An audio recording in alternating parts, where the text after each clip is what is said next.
દરેક જિલ્લાની જે પ્રમાણે ડેવલપમેન્ટ થાય છે, અને તમે ત્યાં જઈને જુઓ તો સારી સારી કંપનીઓના બધા શોરૂમ, સારા સારા વેપાર ધંધા રોજગાર થઈ રહ્યા છે, પણ પાટણમાં એનું પ્રમાણ હું જે પ્રમાણે જોઉં છું એ ખૂબ ફક્ત ને ફક્ત એજ્યુકેશનલ અને મેડિકલના કારણે લોકો અહીંયા આવે છે, અને બાકી નાના બિઝનેસ માટે.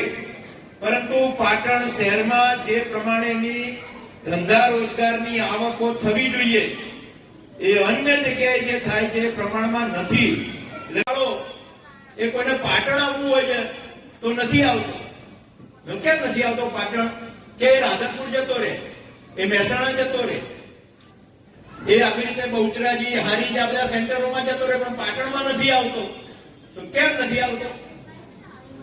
તો સામાન્ય મને લાગ્યું તો કે પાટણમાં આ જે ભાડે કરીને જે વાહનવાળા આવે છે ને એમને કેમ કે ભાઈ અમારે પાટણ ખરીદી કરવા જેવું છે, તું અમારા હંગાતે આવે, તો એ ના પાડે એ ભાઈ પાટણ નહીં, તમે બીજા ક્યાંક લઈ જઈશું. કેમ? તો અમે પાટણમાં પ્રવેશ કરીએ છીએ તો પોલીસ વાળા પકડે છે, અમારી જોડે 500-1000 રૂપિયા લઈ લે છે, તો આવતા બંધ થયા છે. એક આ નાનું કારણ છે મિત્રો, એક નાનું કારણ પાટણના ધંધા રોજગારને કેટલી મોટી અસર કરી જાય છે. આ એક નહીં, આવા મારા મગજમાં તો 10-15 છે. મેં આ ઘણા લોકો જોડે ખૂબ શેર કર્યું છે.